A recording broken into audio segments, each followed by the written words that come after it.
So I once worked, Chris, for this principal um, that a lot of people didn't particularly want to interact with. And when the principal would go outside for duty at the end of the day, it was a small window of time where if you wanted to get out of the building and not have to interact with this individual, you'd have to go while the principal was on duty. And there were a couple of times where I'd be locking my door and closing my door. And as I'm walking out because of where my car was positioned, people are running past me with papers, papers flying out of their bag of work so that they could get into their car and take off before the principal returned back into the school, because they didn't want to have to deal with this particular person leaving. Um, and I'll never forget at the time. It's funnier now. It's funnier now because it was so comical. It was seriously something out of a movie. And I don't think the times that the papers went flying out of their bag, they didn't stop to get the papers. They just kept going. So it was like easier to lose one or two sheets of paper than it was to stop, get them, and risk an interaction. And there were times. So if you miss the 15-minute window, then you probably have to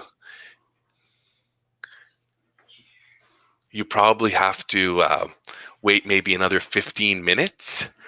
And people didn't want to do that because then it's like 30 minutes after, and people don't want to do that, right? So anyway, you got me smiling thinking about like literally running up the hall, papers flying, and me just like casually locking my door, and because I had positioned my car in a spot where I could walk out a minute before the duty ended, and I just get in my car and drive away.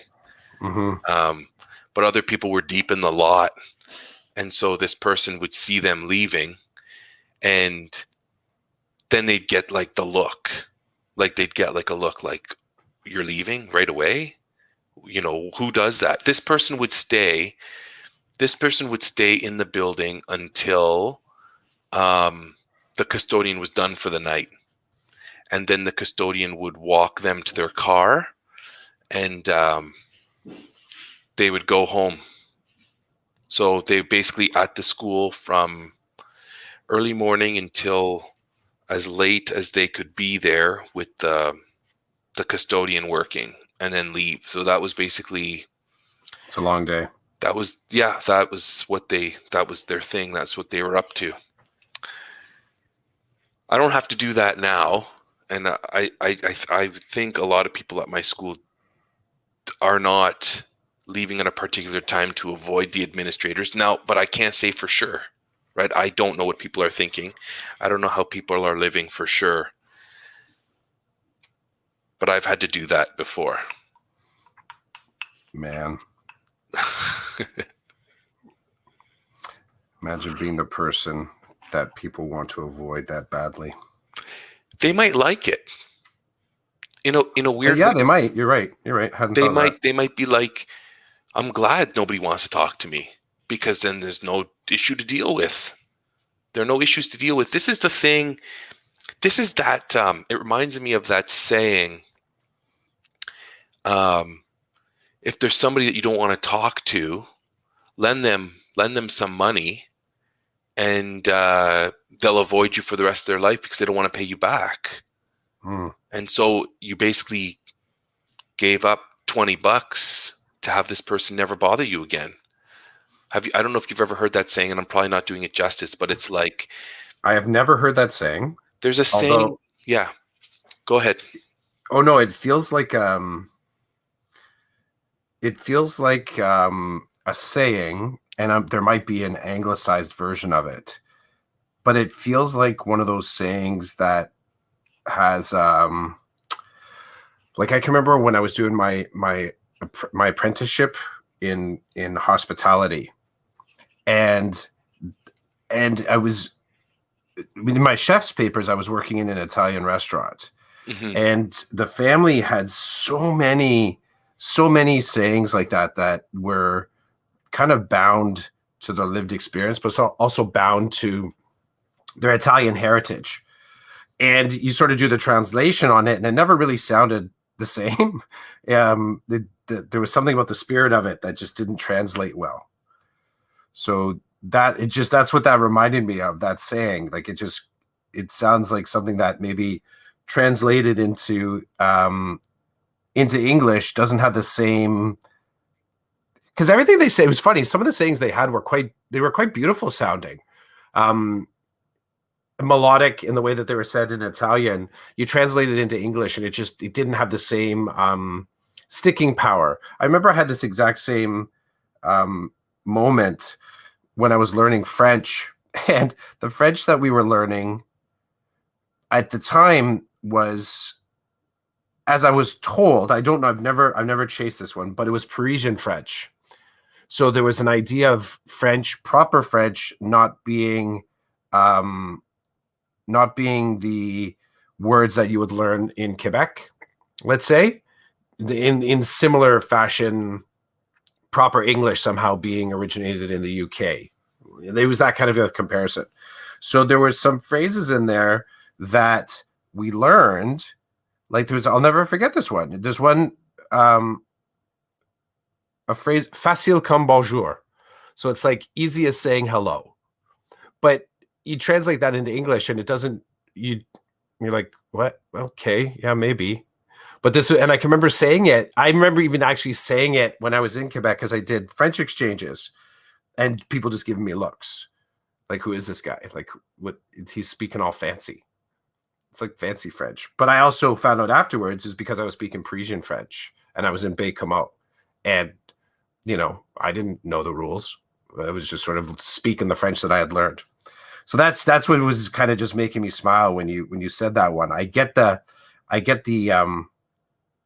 sentiment of it, and there might have been some people in my life that never.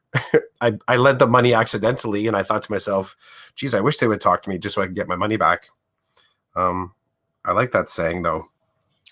Now that I think more about it, I don't think it's a saying. I think it was someone was bothered that every time they try to get to so-and-so to get their money back, so-and-so takes off. And then I think it's from a movie. And then somebody said to the guy, well, do you like him? And he's like, no, I hate him. He's like, then you're good for life. Like, you lent him $20 and now the guy avoids you at all costs because he doesn't have the money or doesn't want to pay you back. So you just paid him to leave you alone for the rest of your life. And I was like, brilliant. Brilliant. Do you speak another language? Do you have a second or a third language that you can speak? I used to be able to speak Arabic or Lebanese quite well. It's kind of gone now. And then my French was pretty good up until I left Ottawa. So I used to be able to speak French and Lebanese fairly well. Now it's gone. So now what I have left is I can understand, but my responses are no good. Or it's funny because my brain hears what's being said to me. It's broken down so that I can understand it as best I can. Then my brain can't find the words anymore to respond to what was said to me. And it's really funny because when I'm helping my son with his school French, he'll say, okay, I got to do this activity, but I don't understand what any of these sentences mean. I'm like, read the sentence. And he'll read the sentence and he'll say, what does it mean? And I'm like, well, I can't translate it perfectly, but it has something to do with a bird and a tree type of thing. He's like, yeah, there's a picture here. And there's a tree and there's a bird in the tree nesting. And I'm like, well, that's what it means. But I can't put my finger on it until I get more context or I understand it. I just don't know how to explain it to someone. I was wondering about in Arabic, does your mom or any of the elders in your family or uncles have phrases or sayings that really work in Arabic, like, or just go-to phrases that they would sort of use, and you kind of go, come on, like you almost see it coming. You know exactly what they're going to say, but it kind of starts in Arabic, could be translated to English, but definitely it's grounded in Arabic. I would say yes. Do you remember any of them? No, No. but I would say yes. And not only are there words spoken, there's gestures Oh yeah. and yeah, and like body language. There's this guy on Instagram and Facebook. Can't remember his name right now, but he does them like he his whole shtick is this. I think he's in Montreal, so not only is he Arabic, but he's also French speaking. But it's funny. He'll say like he's like, remember when your father used to do this to you? And then he'll like go bugging one of the elders in his family, and they'll respond with the look or the gesture that he was just talking about. It's pretty funny. We would even at family functions, we would sometimes my cousins and I would stoke some of our uncles to get them to do these things that they would do automatically, and then we would just literally die laughing in a corner somewhere as we're watching uncle lose his mind. Um, yeah, good times that way. I'm trying to remember. So my mom's side of the family, the Polish side.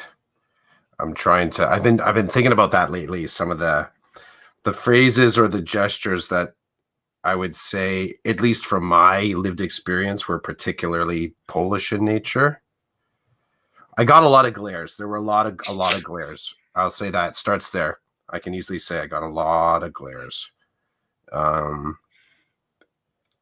And that usually it was what made it kind of funny is it was glares coupled with laughing, a lot of laughing. It's funny because I almost had this positive negative effect, like not knowing whether or not someone was gonna laugh at something that I did, or whether I was gonna like it was gonna be something worse. Not laughing, not the beats, but like if I'd be in deeper trouble. I was thinking about that this morning. How some things just don't translate well. There are Easy as things, hello. yes, there are things I do that my sons and my nephews, they push my buttons on purpose so that I'll do them. Mm.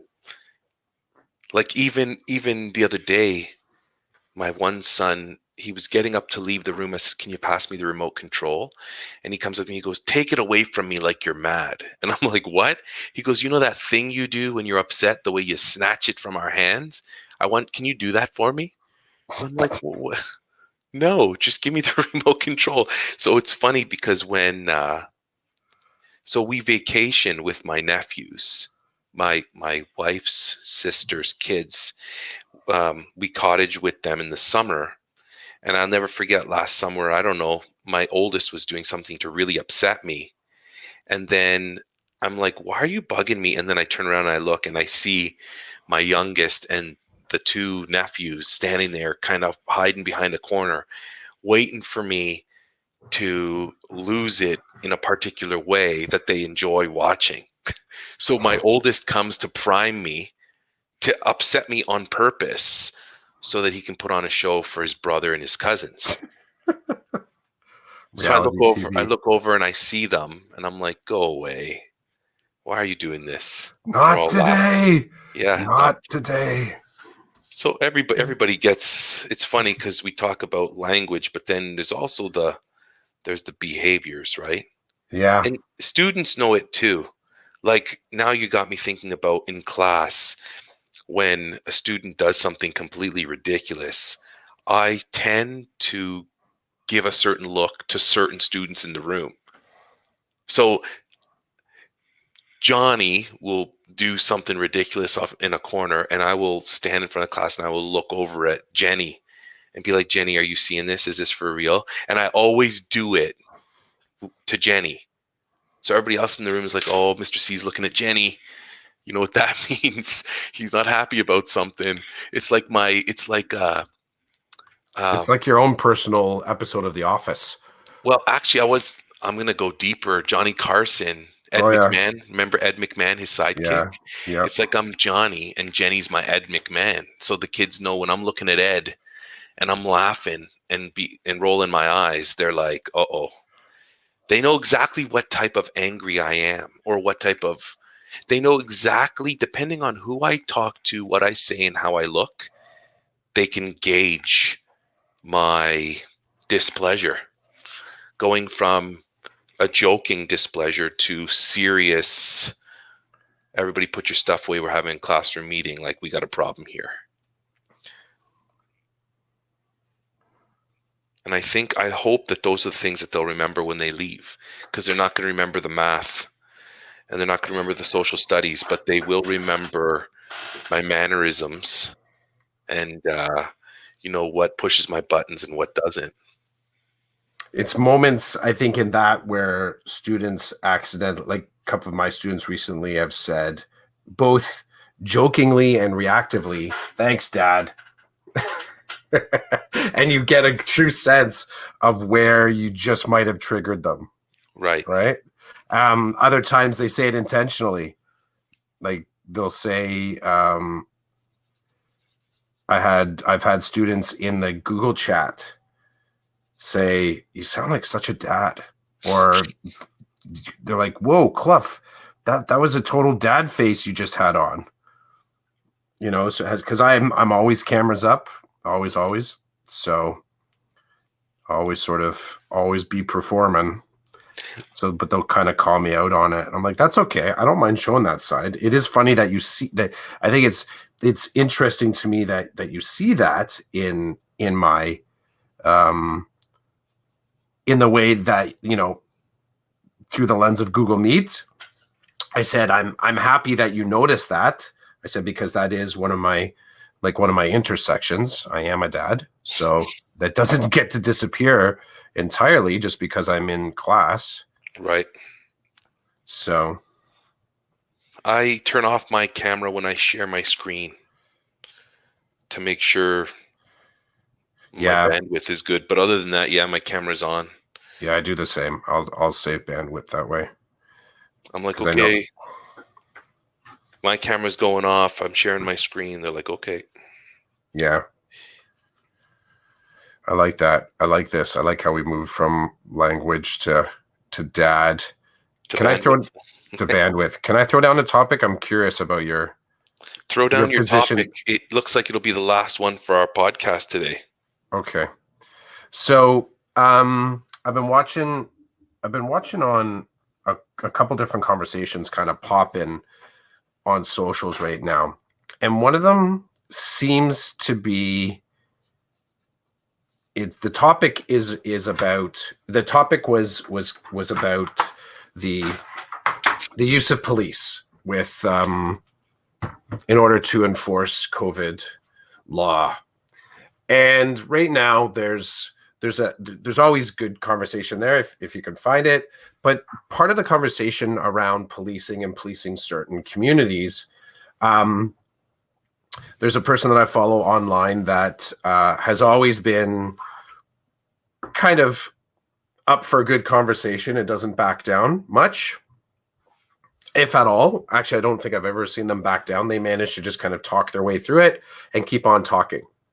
These people sometimes online, they'll deal, they'll talk, never really feel like they're directly antagonizing, but they just keep talking about the topic. It's kind of a fascinating way to use socials. They'll kind of land, they'll share, maybe push back a little bit, and then other people keep pushing back and they kind of move on. They might return to it at some point, but you get the sense like they're happy to talk about it for a bit and they want to move on. In the course of this current conversation about policing communities, there are several anonymous accounts that are involved in the conversation.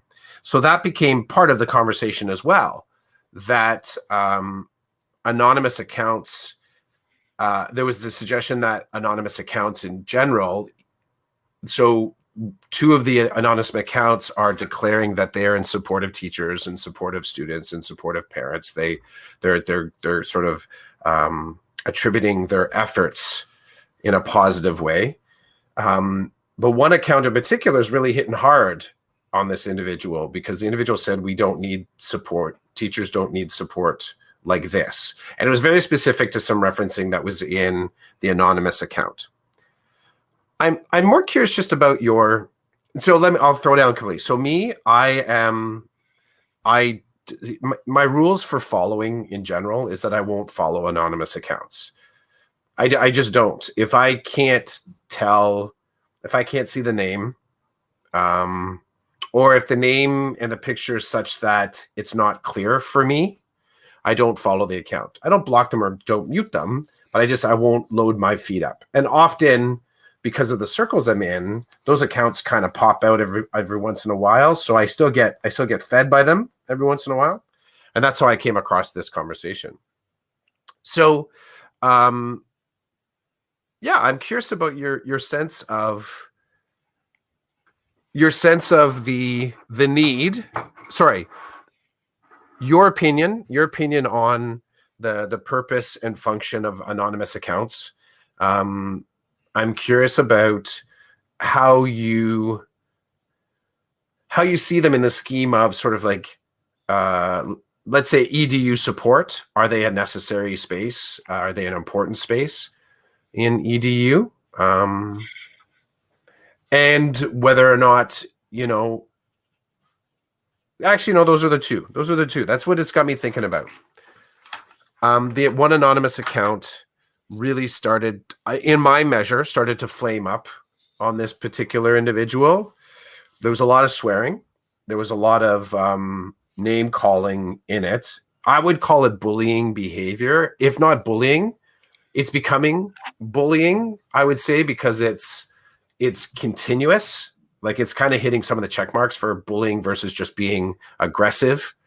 But I also know this anonymous account has mixed it up in other spaces and really pushed forward, I would say, a pro-education, pro-student agenda, and kind of nonpartisan for the most part. Like, they're not sort of on behalf of any particular political strain, just trying to keep education and kids at the center.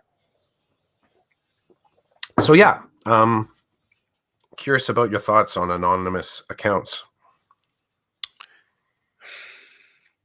I see the good and the bad. Like, there's advantages and disadvantages to them.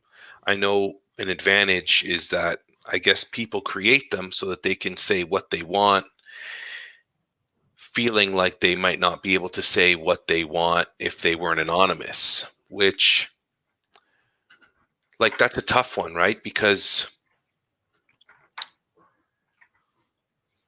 there's the camp that says, hey, if you can't say what you want to say, you need to look at that and figure out why that is the case. Why is it that you have an opinion and that you're not willing to share it when it's attached to who you are? And then there's the other camp of the system is built in a way that people who speak their mind can be punished. There could be, negative retribution if they say what they really want to say, and they have a lot at stake and they don't want to lose anything, but they do want to speak their mind. Mm-hmm. I'm seriously caught in the middle. Now, the reason why I say that is because I don't have an anonymous account, but I think before I tweet. And some people might not think I'm thinking before I tweet, just because, like, what's he saying? But I do think about it. I think about, am I being mean? Am I saying something that goes against the professional standards that I live by as an educator? Like, I do consider these things before I say something. But I also am a free individual who lives in a free country. So I can say what I want, and I don't believe what I say is meant to harm people. It's tough. It's unfortunate too, because I think ultimately these anonymous accounts end up losing credibility in the end, because you don't know who's behind the curtain. And so there's a little bit of a loss of respect, even when I read something from an anonymous account and I'm like, whoa, that's bang on. What they just said is exactly what happens in real life. But would I say that out loud in a public space where people can use my words against me later if they choose to? No, I won't be doing that. So it's unfortunate that people have to be anonymous in order to feel like they can tell the truth about a particular topic or idea without being dealt with. But because you're not out there saying what you really think, then you lose accountability and respect is lost. So for all the great things that these anonymous accounts say, I really don't spend a lot of time or give them a lot of weight in general because I don't know who they are. Right? I'm at the point in my life where, like a couple of times I may have tweeted about like where are the leaders in education right now while all this stuff is happening? Why is a piddly little teacher like me saying something about this? Where are the leaders? Like, where are the principals? Where are the superintendents? Where are the directors? Where are these people? Because their silence speaks volumes. But I believe that a lot of them are probably scared to say what should be said about what's happening to education right now. I think that maybe the professionals, they could probably still say what they want professionally, but there's probably going to be repercussions to them depending on what they say and how they say it. But I feel like, okay, so anonymous people are going to speak up, but nobody's going to give their word any weight because nobody knows who they are. But the minute somebody reputable steps up and says something, well, there's going to be two camps. There's going to be people all over you praising you. There's going to be people all over you shooting you down. So I don't know if I answered your question. I think ultimately my thinking of anonymous accounts are they spit some real good fire, but with me, they don't hold a lot of accountability or respect just because I don't know who they are. So they say stuff that I would love to say, but that I don't because this is the face, this is the name behind the Twitter account. And I'm not looking to be disciplined at work, and I'm not looking to bring headache to my family. Like, that's not my interest. Yeah, I think you answered it because it's kind of an open question. I often think about if you ever thought of starting up an anonymous account. Yes. Yeah, as have I. Yeah, I have. But then I don't have one either. I don't have one either. I'll go on record. You know what I think? I have some vision here, which I'm really proud of. I think, okay, I could do this, but then what happens if somebody finds out that it's me? And then all of a sudden I'm accountable for all these things I've said. Like, is that really me? Do I really want to be in that position? And the answer is no, I don't. I'd rather just be who I am and say what I say and think about what I say before I say it and be prepared, I guess, for what comes my way from saying it. I guess, like, sometimes I'll retweet something or tweet something and I feel something inside that says maybe you shouldn't do this. And I think, well, why shouldn't I do this? I'm a citizen, I believe I'm a contributing citizen to this society that I live in. Why can't I speak my mind? Why can't I give my opinion?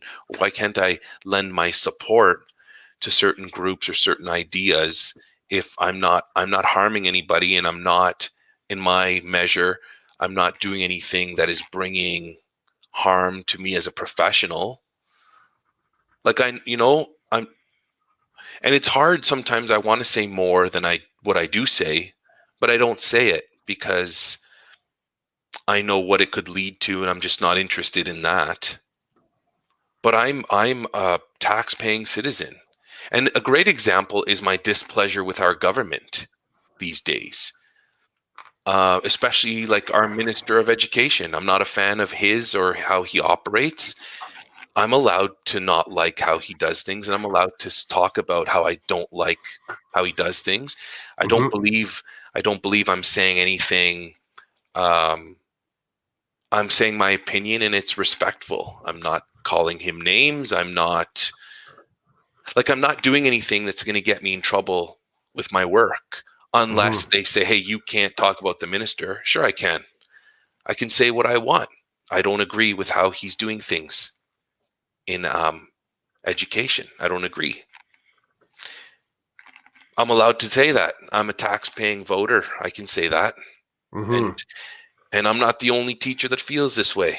So I guess you better start taking names of a lot of people.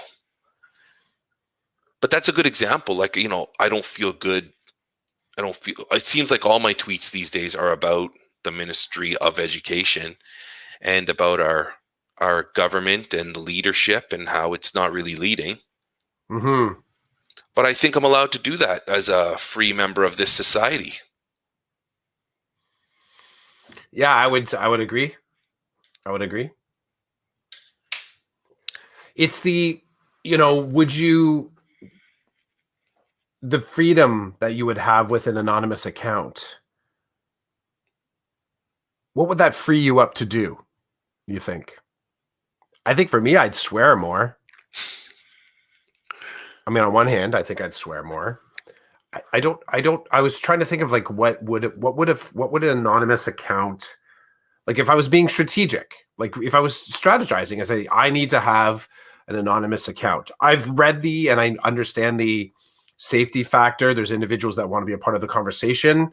It's the only way that they feel that they can be safe in the conversation, safe in their life, safe in their workplace. I get that. I know when I first started using Twitter, I was singularly obscuring, I thought about how, coming in as chasing squirrels, it was my way to be in conversations that I didn't think I would have access to. So I understand the drive to sort of appear.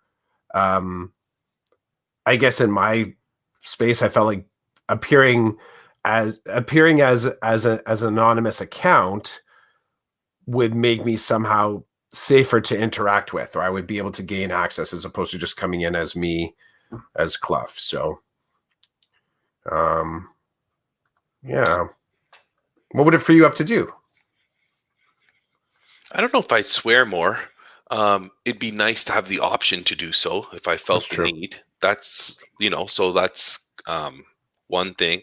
I think maybe I might be more blunt Mm, with my questions or my comments. I don't believe that I would be. I don't believe that I would be like a bully. I would like to no. think. I would like to think that I wouldn't do that. Like I would. I don't. I wouldn't want to be harassing people. I would be more blunt though. Like I would be more blunt. I wouldn't need to choose my words as wisely. I would be anonymous so nobody would know that I'm an Ontario teacher. So I Mm-hmm. could say what I want about education without having to consider or think about repercussions to myself or my school board or my school or the people I work with. Mm-hmm. Like it's weird, eh? I sometimes um will read tweets from colleagues that I know and trust and shake my head and think, wow, you're really leaving yourself wide open there. But that's their decision, Mm-hmm. right? And they're free to make that decision. I just think I'd be more blunt. I don't think I would be like mean or malicious, but I might use some quality language here and there, and I might just uh, I don't know, ask questions that I wouldn't ask now, or I might speak some truth about my lived experience that can't come out the same way when my name and my photo are attached. Mm-hmm. I gotcha. It was again. I think there's a real open space to be able to run around in this one. Um, there was a very clear declaration a very clear declaration on both sides of this particular conversation that I was reading, is that they both felt that they were working in step with the needs of students. And in some ways it could be measured, and they were fighting with each other in plain view. Someone mentioned that, like, both of you do similar work. How is it that you're stuck on this particular argument? Like, how how is it that you can't unlock yourself from it? I know one account a little bit more, one profile a little more deeply than the other, because the anonymous one I don't follow. I know of it because it pops up, but I don't follow it. So that was also fascinating to sort of, for somebody to put that in, saying quite clearly, both of you are fighting for the same thing. Why can't you drop this, right? Why can't you solve this? So yeah, that was interesting to sort of, and that's what got me thinking about, what would light me up to want to have an anonymous account. So that was my topic. That's what I was wondering. I'm glad that we could hit it. Thanks for sharing it. Yeah, you're welcome, man. Well, this was season 4, episode 31. Oh, what is the name of that group? I can't remember. They have a name, right? The group that wears those masks. Mm-hmm. Do you know their name? Yep. Oh. You do too. No, I don't. I can't remember. Anonymous. Are they just called Anonymous? Yeah. Oh, okay. Yeah. I didn't know that. Yeah. The face is based off of I think a dude, Guy Fawkes. Okay. So yeah. Anonymous. Cool. Well, I'm wishing you too, remaining unanonymous, undecoded. I'm wishing you a fantastic last Saturday before the break ends, before our April break ends. Good luck. I'm really backloading the work. Like, I'm pushing off. I'm going to be doing stuff tomorrow. I told myself I was going to do stuff today. I don't know.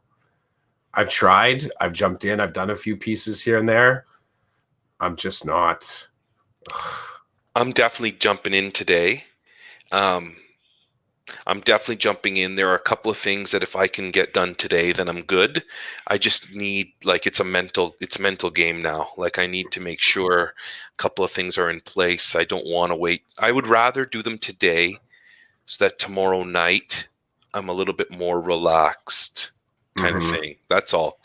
But yeah, I mean, I didn't touch anything all week. I refused to do it.